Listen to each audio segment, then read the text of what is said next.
Bom, gente, boa tarde, primeiramente, para todo mundo. É um prazer enorme estar aqui na primeira edição, né, dessa trilha. E, bom, queria agradecer primeiramente a organização, a coordenação, todo mundo que está ajudando a acontecer, todo mundo que está aqui presente, todo mundo que está nos acompanhando pela live. E, bom, estou aqui para compartilhar um pouquinho da minha história, começando aí minha carreira internacional já há quase 7 anos hoje, né? E, bom, espero compartilhar um pouco da minha história, um pouco do que funcionou, né, um pouco do que não funcionou. Espero compartilhar alguns atalhos para quem está buscando iniciar sua carreira internacional, para quem já está com a carreira internacional e quer, né, evoluir, quer alçar novos voos. Espero que a gente possa estar trocando essas experiências, que eu possa estar ajudando, né, eventualmente a gente trocar alguma ideia, alguma experiência que sirva para você, que você possa aproveitar. Vai ser um prazer enorme. Então, começando, eu sou o Vinícius Salomão, como já foi falado aqui, e Vini ou Tini. E, bom, a vantagem de ter um nome peculiar, para dizer o mínimo, é que é fácil de me encontrar em tudo, né? GitHub, Stack Overflow, LinkedIn, tudo @Vinicius, né? Vinícius com T. E algumas pessoas me chamam de Tini por causa de uma história específica que aconteceu, né? Quando eu precisei dar o meu nome, a pessoa não entendia. Eu falei, o mesmo de Vinícius, só que com T. E aí a pessoa falou, então Tinícius. E aí, para os amigos mais próximos, eu virei Tini, e aí ficou, né? Mais fácil também de falar. Bom, sou engenheiro de software na Zero Hash hoje, e já atuo aí como desenvolvedor de software há quase 13, 14 anos, trabalhando no mercado, e internacionalmente já há 7 anos, né? Bom, para dar um pouquinho de contexto sobre o que eu faço hoje e o que é a Zero Hash, né? Zero Hash é uma empresa americana localizada em Chicago, com toda a atuação, né, pelo território norte-americano, europeu, está expandindo agora para a Austrália, expandindo também para a América Latina. A Zero Hash é líder hoje dessa vertical que a gente chama de Crypto as a Service, né? Que nada mais é que oferecer infraestrutura cripto para que outras empresas ofereçam produtos cripto para os seus clientes. Beleza? Então, diariamente a gente está lidando, né, com operações como intercomunicação de diversas blockchains diferentes, né? Tem o nosso produto de trading específico para cripto, que é um dos mais pedidos pelos clientes, né? Isso, claro, culmina, né, nesse desafio que é você está trabalhando com real-time data, um volume gigantesco de dados, né, para alimentar dashboards de clientes, para alimentar feeds de preços, né? E para vocês terem um pouquinho de ideia, alguns dos nossos clientes, né, a gente tem desde provedores de pagamento como Stripe, né, plataformas de apostas como DraftKings, bancos, né, novos bancos como a Current nos Estados Unidos. Então, clientes assim muito grandes, volume de dados gigantesco, tudo isso faz parte dos nossos desafios. E, claro, tudo isso também lidando com toda a questão da regulamentação do mundo cripto, né? Então, a Zero Hash não oferece só infraestrutura tecnológica, mas também regulamentar com todo um time, né, responsável, legal, cuidando de trás disso, para que os clientes não tenham que se preocupar. E aí, não haveria maneira melhor de eu iniciar essa palestra do que nessa trilha de carreira internacional, do que dizendo que nós estamos contratando. Temos muitas vagas.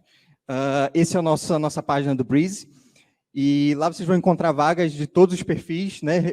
Peço que quem tiver interesse, né, construir uma carreira internacional, quem quiser trabalhar para fora, dá uma olhadinha na página, vê se tem fit com alguma coisa. A gente tem posição de produto, posição de engenharia, claro, posição de operações, né, várias vagas em aberto para todos os lugares do mundo. E aí, vê se tem algum fit, fala comigo, vamos trocar ideia no LinkedIn. Se você quiser saber mais sobre a empresa, sobre o dia a dia, beleza? Um pouquinho sobre o que a gente vai falar hoje. Eu pretendo falar um pouquinho da minha trajetória pessoal. Depois a gente passa por um tópico ali que me é bastante pedido, né, sobre expectativas e qualificação, sobre como se preparar, né, para começar a sua carreira internacional. Peculiaridades, uma vez que você já está dentro de uma empresa estrangeira, trabalhando com times distribuídos, né, pelo mundo, peculiaridades que você se encontra e é bom já se adaptar de antemão. E aí, algo que sempre é muito pedido também, né, preparação para o processo seletivo, que eu vou falar especificamente de tecnologia, né, o processo de carreiras de engenharia, como que a gente faz para se preparar, ter buscar os materiais certos, usar o nosso tempo da maneira correta, né, para chegar preparado para os diversos formatos que a gente encontra. E aí, por último, algo que é sempre interessante, que sempre me perguntam muito, né, sobre as relações contratuais, né, com as empresas no exterior. Como é que a gente faz, como é que fica o nosso vínculo empregatício com essas empresas, como é que a gente traz, né, faz o recebimento da moeda estrangeira, traz para cá, para dentro do Brasil. Então, vou tentar cobrir um pouquinho disso também. E, bom, no mais, vou começar a falar um pouquinho sobre como foi para mim. Bom, eu tive meu primeiro contato com a área em 2007, né, que foi quando eu entrei numa escola técnica, na época chamada Cefet. Todo mundo aqui lembra dos Cefet? Se alguém conheceu os Cefets aqui? Uma pessoa. Então, eu estudei no Cefet, na época a gente tinha um curso, né, era o ensino médio integrado com técnico, né, de informática, e aí no meu último ano o Cefet virou os nossos institutos federais, né, de hoje. No caso, o IFAM, lá do Amazonas, de onde eu sou natural. E em 2009, tive meu primeiro emprego na área, no software house local. Foi lá que realmente me apaixonei, vi que queria aquilo para mim, queria continuar, queria perseguir a carreira. Em 2010, comecei o curso universitário, né, lá na nossa federal também, o FAM. E aí, um ponto interessante foi em 2012, todo esse tempo trabalhando, né, entrei na universidade já trabalhando na área, tudo mais, adquirindo experiência, mas até então nem sequer tinha pensado, nunca passou pela minha cabeça sair do Brasil, trabalhar para empresas de fora, nada disso. E aí, em 2012, foi quando eu tive meu primeiro contato com times internacionais, né? E nesse primeiro contato, eu trabalhava com uma empresa brasileira, normal, aqui no Brasil, tudo certinho, mas a gente reportava para um time da Coreia do Sul. Né? Então, não tinha aquele convívio, né? Aquela frequência, por exemplo, de estar falando inglês todo dia, nem nada assim. Mas, eventualmente, eu trocava um e-mail, eventualmente respondia uma mensagem, né? E aquilo ali foi um grande insight, né? Para mim, na época, pensando, cara, bom, se eu estou aqui trocando e-mail com alguns dos melhores engenheiros do mundo, daqui de Manaus, né? A gente chama que Manaus é um cantinho esquecido, né? Do mundo, do Brasil. Então, talvez eu possa fazer isso, posso fazer o que eu gosto, que eu faço de qualquer lugar do mundo para qualquer lugar do mundo, né? Então, isso foi o primeiro insight que eu tive em meados de 2012. E a partir disso, eu comecei a ver o que eu podia fazer para construir, né, para entender o que eu precisava, tanto tecnicamente quanto de construção de networking, né? Então, na época, eu lembro que eu comecei a olhar com muita frequência para o open source, né? O open source, né? O GitHub, o GitLab. Eu comecei a procurar projetos lá que eu me interessava, comecei a interagir, comecei a buscar profissionais de referência naquilo que eu fazia, né? Então, na época, eu trabalhava muito forte com Android, né? Desenvolvimento Android. E eu lembro, eu seguia muito o pessoal da Square, né? Uma empresa também americana que, na época, eram basicamente referência de desenvolvimento Android, né? Então, eu seguia, comecei a interagir com os caras no Stack Overflow. Eu passei a não só consultar, né, as perguntas lá, passei a responder perguntas, passei a interagir realmente com essas referências que eu fui buscando. E aí comecei a montar um certo networking, né? Comecei a ter certa visibilidade em GitHub, LinkedIn, que na época, por exemplo, a gente está falando de 2012, não era algo que, por exemplo, quando eu ia submeter um currículo para uma empresa brasileira, não era solicitado link de GitHub, não era solicitado link de Stack Overflow, nada, mas que empresas internacionais preferiam ver isso do que ver um diploma de formação, por exemplo. Preferiam ver um link de GitHub com projetos lá, com realmente código, com contribuição, com mensagens de commit, para ver como você se adaptava, do que ver, né, do que necessariamente chegar, né, e ver um diploma, por exemplo, que era algo que aqui eu percebia que era meio cultural isso para empresas brasileiras, né? Mas a gente vai falar um pouquinho mais, vai entrar em detalhes sobre tudo isso. E aí, a partir de 2016 em diante, foi quando eu tive meu primeiro contato realmente com uma empresa americana, a Alianza, trabalhando 100% com um time americano, né? E aí, a Alianza é uma empresa de telecomunicações americana, né, que atende ali small, medium business, basicamente provendo serviços de telefonia para residências, para empresas, né? Então, foi uma experiência, assim, fantástica na época, né, de ter esse choque, né, de mudar pela primeira vez, trabalhar com um time 100% americano, ter esse choque de cultura, né, das expectativas, o que estava sendo esperado de mim, como era o loop de feedbacks, né? Algo que já foi falado aqui em palestras anteriores. Muitas vezes você está acostumado com aquele calor brasileiro e isso não se traduz para relações, por exemplo, com americanos nativos, né? E aí você estranha a princípio, você fica, pô, será que eu estou mandando mal? Será que tem alguma coisa estranha acontecendo? E não, é cultural, né? Você se adapta, é só entender realmente. E aí depois da Alianza, fui para a BT, que para mim é um marco gigantesco na minha carreira, né? BT é British Telecom, é a maior empresa de telecomunicações do mundo hoje, né? Ela começou com uma estatal realmente britânica, se tornou uma empresa híbrida, acredito que até hoje ela é híbrida, né? O governo tem ações dela, e a iniciativa privada também. E aí foi um marco no sentido de tanto técnico, né? De evolução técnica, de realmente migrar alguns patamares, como de expansão de mente, digamos assim, porque a BT já tinha trabalhado em empresas grandes, mas não tão gigantescas como a BT, né? A BT tem braços assim por todos os lugares do mundo. É uma empresa assim que faturava na época, né, na casa de trilhões de libras, né, por ano. Então, assim, um negócio realmente foi quando eu me toquei que, bom, encontrei alguns brasileiros, né, trampei com brasileiros lá, e foi ali que foi um encaixe de, cara, realmente a chave virou. A gente pode fazer, nós somos um dos melhores no que a gente pode fazer o que a gente faz em qualquer lugar do mundo, com em qualquer dimensão, né? Então, isso foi um marco gigantesco assim, para a minha carreira. E logo em seguida, passei quase 4 anos na BT, eu saí para a realidade oposta, né? Eu fui para uma empresa canadense, para a KiwiMe, Kiwi Grocery, que já era uma startup, né, em início de desenvolvimento, né? Uma startup já com 20, 30 funcionários só, fui para a realidade oposta, né, que era exatamente o que eu queria na época, e aí pude conhecer, né, amigos que eu fiz até hoje lá, e pude ver em primeira mão que tudo aquilo que a gente ouve sobre os canadenses é real. Eles são talvez os melhores seres humanos na Terra, realmente, tecnicamente impecáveis, né, assim como a educação, a gentileza, o contato humano, é realmente uma experiência, assim, se trabalhar com canadenses é diferente, você percebe a diferença para o resto do mundo.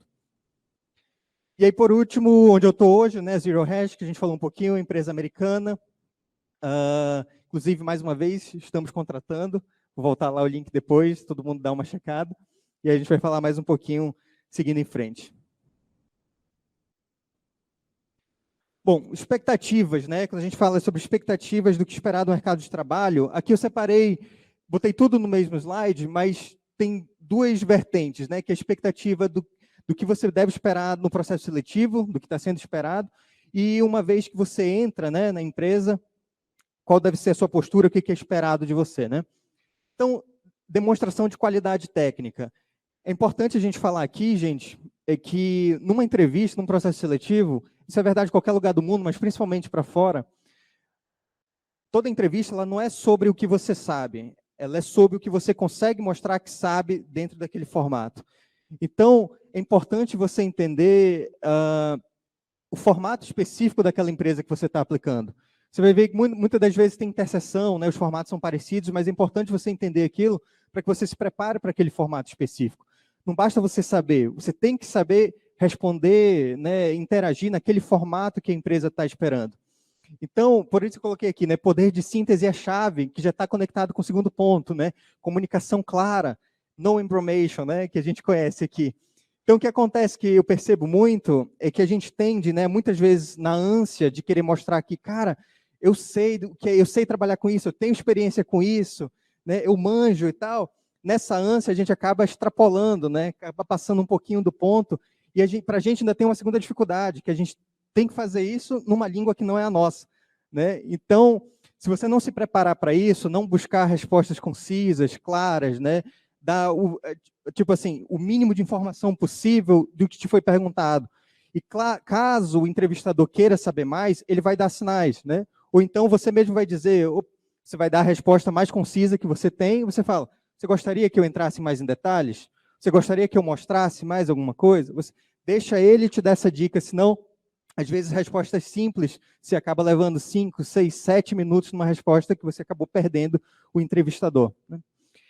E aí a gente entra num princípio de ownership, que hoje já se tornou até uma buzzword, né, de certa forma, mas uma vez você dentro de uma empresa estrangeira, é esperado que você tenha, principalmente posições sênior e acima, né, é esperado que você tenha ownership de tudo aquilo que você faz.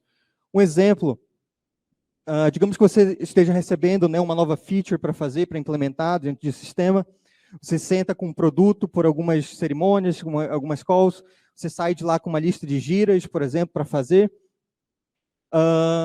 É esperado que no tempo que você acordou, no prazo acordado, você faça, você entregue.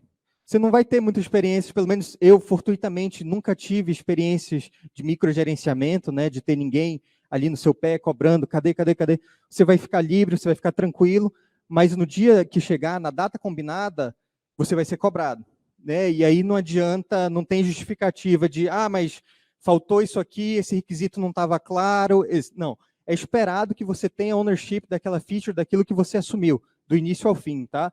Se você tiver problema, isso aqui não está claro, é esperado que você, por exemplo, sendo de um nível sênior, independente da posição, você tem todos os recursos disponíveis, ou você tem todos os recursos de comunicação disponíveis para ir atrás da resolução daquele problema. Se faltou requisição, que você marque as reuniões com quem precisa, seja de produto, seja de operações, né? Se faltou uma posição de plataforma, se falta comprar uma licença, que você entre em contato com os times e comunique isso para a empresa como um todo de forma bem adiantada, né?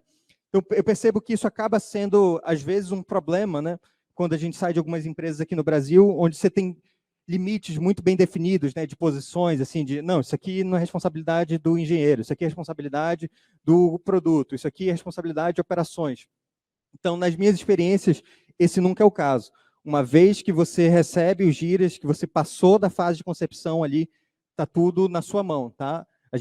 A empresa está esperando que você, se não comunicar nada, está tudo certo, que os prazos sejam honrados, e se comunicar, comunique, né, o mais cedo possível, envolva todos os times necessários.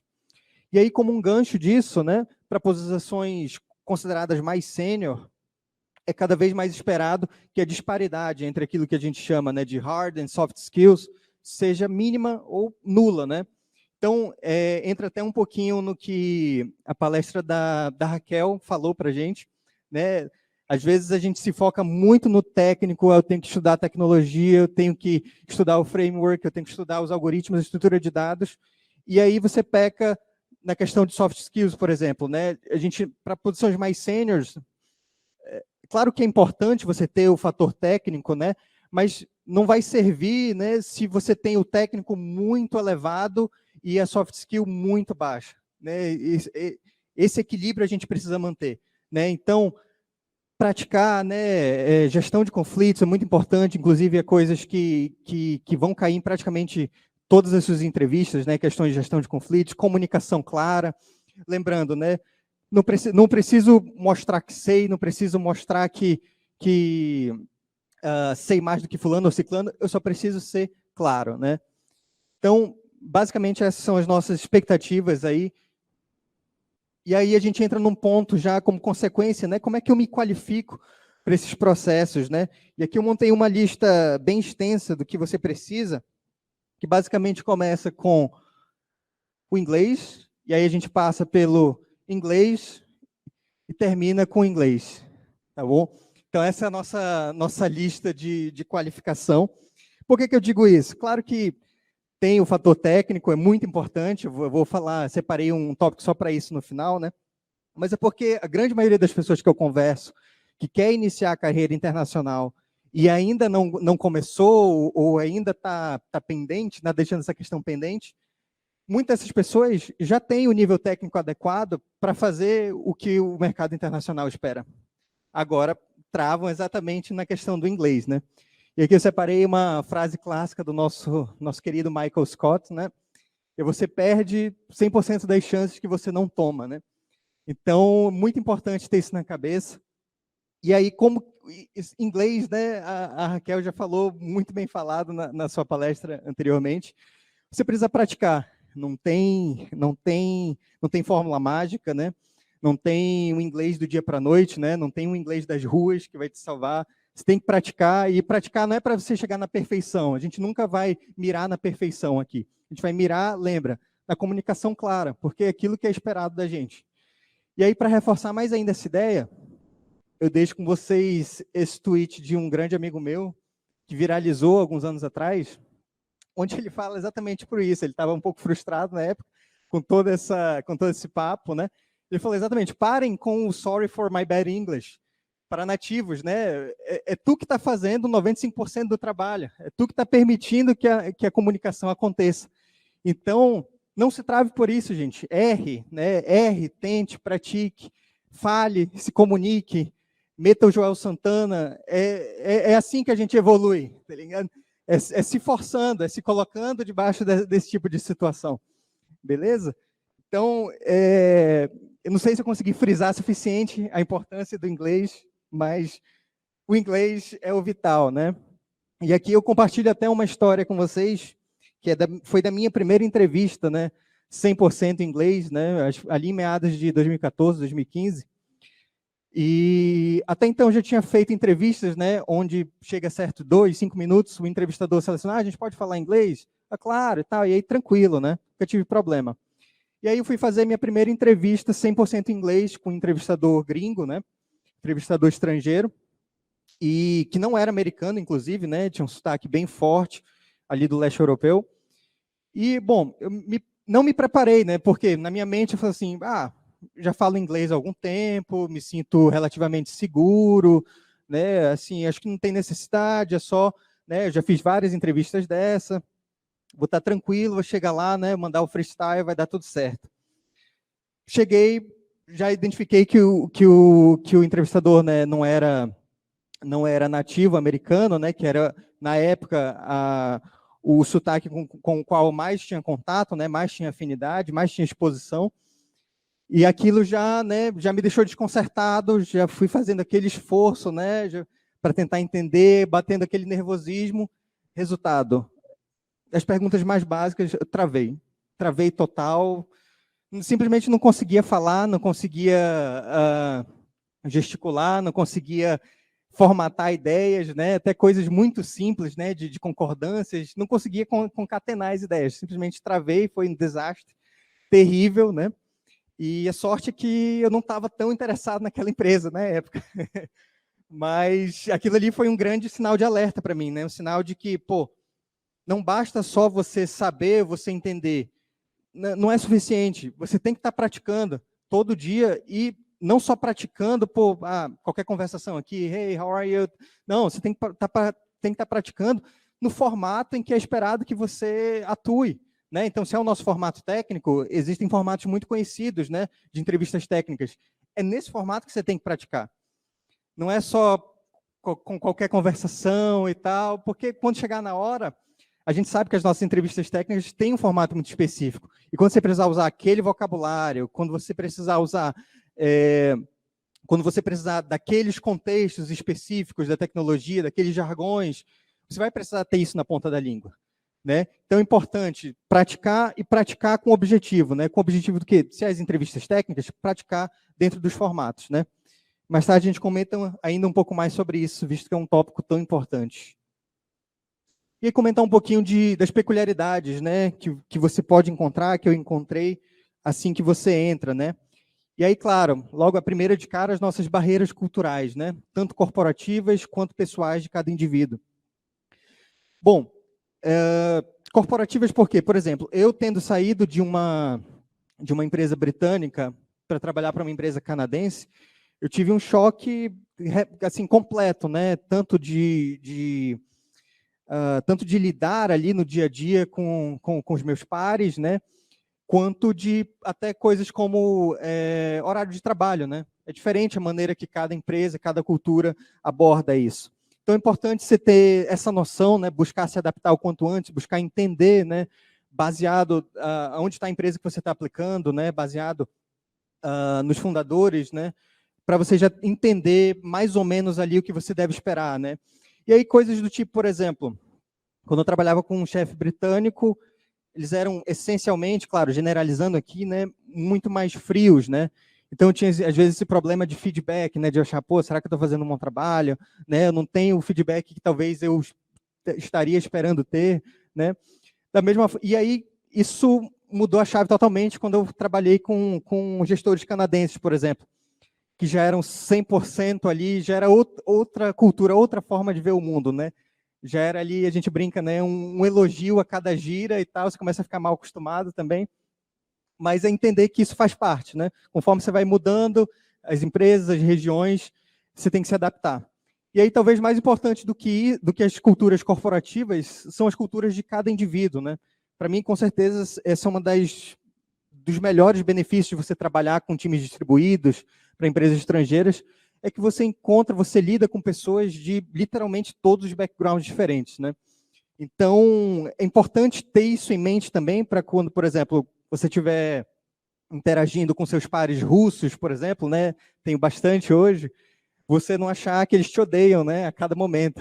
Mas é só a maneira deles falarem mesmo, é só a maneira deles interagirem. E respeitar também, né, o espaço, o tempo de cada um. A gente, né, geralmente, nós brasileiros temos muito essa questão do calor, do Slack, toda mensagem no Slack tem que terminar com emoji. Se alguém manda algo sem emoji é porque ele está chateado com você. Entender que não é isso, né? Que você está trabalhando com gente de todo lugar do mundo. Não superdimensionar as coisas, não levar tudo pela nossa ótica brasileira. E aí, como consequência das nossas barreiras, a gente tem os time zones, né? Como eu falei para vocês, é esperado lá no início, quando a gente comentou sobre ownership, né, que você tenha o ownership sobre tudo que você faz, né? E aí, muitas das vezes, você vai precisar trabalhar com um par que está numa outra time zone completamente diferente da sua, né? Por exemplo, aqui no Brasil, você vai trabalhar com alguém da Ásia, e aí é esperado que entre vocês, não vai ter nenhum gerente coordenando isso, nada, que vocês organizem o fluxo de trabalho entre si, que vocês atuem, né, da melhor forma, como vai ser para ficar bom para um, para outro. E é claro que aí vão haver concessões, né?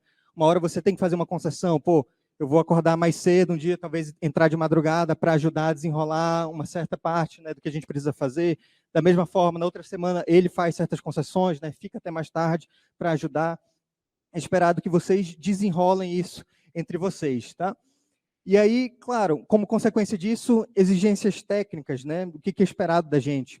Bom, principalmente falando, já correlacionando com tudo isso que a gente tem falado, você está trabalhando com pessoas de etnias diferentes, de backgrounds diferentes, né? É importante que tudo que você faça, você tenha embasamento técnico, né? Principalmente quando você tem que justificar o porquê de uma feature, o porquê de uma determinada implementação, é importante que você tenha embasamento técnico. Como que você prova, como que você demonstra o seu embasamento técnico? Número 1, através de literatura, né? É o mais básico, não é regra, mas a literatura começa por aí, bom, esse livro desse autor, que é conceituado por experiente, né? Com esse tópico específico. Experiência, né? Experiência prática, levada muito em consideração. Claro que não pode ser só discurso, e aí a gente entra na terceira forma, que são com benchmarks, né? Então, quando você vai implementar alguma coisa e vai justificar para o time, você não pode simplesmente só falar, fiz desse jeito porque é mais rápido. Não, você tem que provar, você está falando com gente de todo lugar do mundo, que está esperando, está dependendo da sua solução, né, para resolver um problema, e aí você tem que dizer, fiz dessa forma por quê? Porque dado esse cenário, com esse benchmark, com essas ferramentas, né, nós obtivemos os seguintes resultados que foram satisfatórios e é o que nós precisamos. E aí por diante, né? Lembrando mais uma vez que muitas das vezes você vai encerrar a sua jornada enquanto outro colega está começando a jornada dele, né? Então é importante ter sempre esse embasamento em algo técnico, nunca ficar só no achismo, no porque eu acho que é assim, no que eu acho assim, porque você vai encerrar o dia, vai ter um colega precisando exatamente do trabalho que foi desenvolvido naquele dia por você para continuar o trabalho. E aí, gente, vou tentar correr um pouquinho aqui com o nosso tempo. A gente tem os processos seletivos, né, as preparações. E aí eu separei em dois grandes tópicos, porque basicamente é o que eu recomendo, se você for se preparar para um, você não se prepare para o outro e vice-versa, porque apesar de ter certas interseções de estudo, o estudo e os materiais que vocês vão usar é muito diferente, seja para um ou seja para o outro, né? Então separei ali em Big Techs, que geralmente a gente está falando, né, de Google, Amazon, Facebook, Twitter, e aí por diante, né? E o segundo tópico, que é o mercado em geral. Bom, processo seletivo para uma Big Tech, né, tem um formato bastante conhecido, existe, assim, toneladas de material sobre isso, né, na internet, vocês vão encontrar de livros, de vídeos, de tutoriais, né, tem cursos específicos só para isso, como se fossem, né, até os cursos que a gente tem para concurseiros aqui no Brasil, né, tem muito disso. Então, de forma geral, passando bem rapidamente, de 3 a 6 meses de preparação, né, para você sair bem sucedido num processo desse. Claro que vai depender do nível de conhecimento prévio. Se você já é alguém que teve uma boa base, né, de algoritmos de estrutura de dados, mas talvez está há um tempo sem resolver, né, exercícios naquele formato e tudo mais, talvez 2 a 3 meses seja um tempo bom para você estar praticando diariamente isso, para chegar afiado no processo. Mas se você é alguém que nunca viu, que não tem essa base, então é muito comum a gente chegar ali nesse tempo de 5, 6 meses de preparação, onde você vai pegar do zero, né, todo o conceito, né, que a gente precisa, né, desde o teórico. E aí, normalmente, em 6 meses, você chega bem preparado para um processo desse. E aí, algumas curiosidades, né? Linguagem de programação é irrelevante, né? Então vá com a sua preferência, vá com aquilo que você se sentir mais confortável. Normalmente não vai ter restrição nenhuma nesses processos, você vai poder escolher livremente a linguagem que você quer fazer. Algoritmo de estrutura de dados, né, é o foco de todas essas etapas técnicas, né? Resolução de um problema utilizando algoritmo de estrutura de dados na linguagem de programação que você escolheu. E aí, com isso, vem a análise de complexidade, né? Não só você tem que resolver, você tem que fazer análise de complexidade, tempo e espaço da sua solução. Tá? Então, meio que está tudo junto ali. E aí, normalmente, né, para processo de Big Techs, a gente vai de 5 a 7 etapas, né? 7 etapas para posições mais seniors, onde a gente passa por uma primeira conversa com o RH.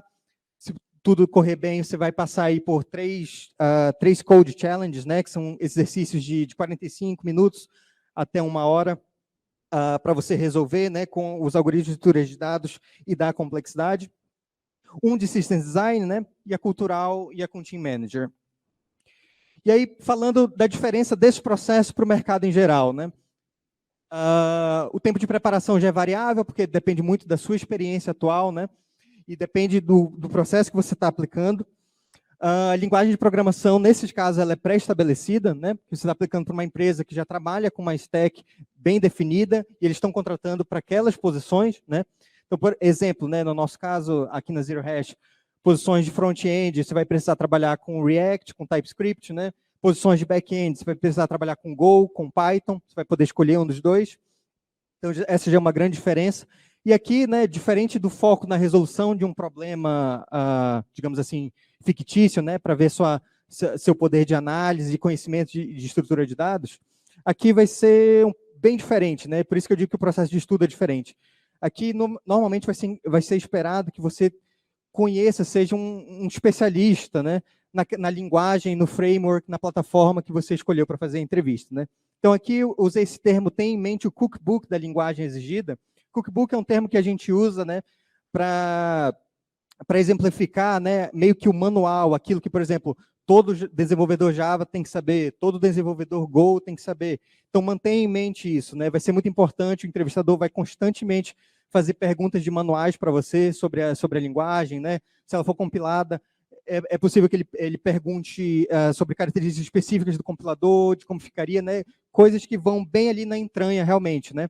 Para tentar dar exemplos práticos, você está aplicando para uma vaga de Node.js, o entrevistador com certeza vai te pedir para dar o conceito do Event Loop, né? Para dizer como aquilo funciona. Se você está trabalhando aplicando para vagas de Java, né? Spring, com certeza o entrevistador vai te perguntar sobre o framework de injeção de dependências do Spring, né? Você vai ter que dizer como aquilo funciona, né? Como mostrar que você tem um entendimento daquilo, não que você só usa, né, as anotações, e assim por diante, né?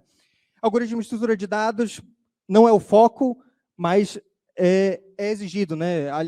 Porque nós, como engenheiros, temos que saber analisar e dar as soluções dos nossos algoritmos. Então, por que eu digo que não é o foco? Não é o foco porque você normalmente não vai passar por um live coding com um problema, que você vai precisar dar a resolução ali na hora.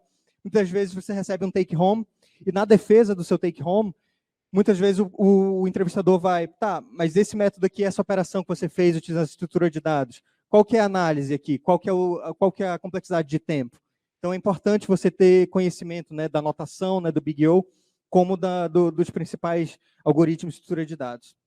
E aí, entrevista de Systems Design, aqui é meio que a única coisa em comum que a gente tem, né, com o processo das Big Techs. E aí, normalmente, é um processo bem menor, né, de 3 a 5 etapas. Tá? Já finalizando, gente, então, dicas práticas, como resumo. Inglês, mantenha a conversação pelo menos, vou ter que no mínimo 3 vezes por semana. E essa conversação aplicada com objetivo, tá? Pega um par que está buscando o mesmo que você, que já fala inglês um pouco, que não fala, que você esteja no mesmo nível ou não. Marca entrevistas, né? Entrevistas de fantasia com ele. Aplica de acordo com o formato que você está esperando da entrevista. Beleza? E aí, prática de entrevista, muito importante. Apresentação própria. Isso é algo que você vai usar em todas as suas entrevistas. Escreve e se grava, tá? Até que você chegue num exemplar onde você está durando 2 minutos para se apresentar de forma fluida, de forma natural, né? Maior desafio técnico, toda entrevista praticamente vai perguntar isso de você.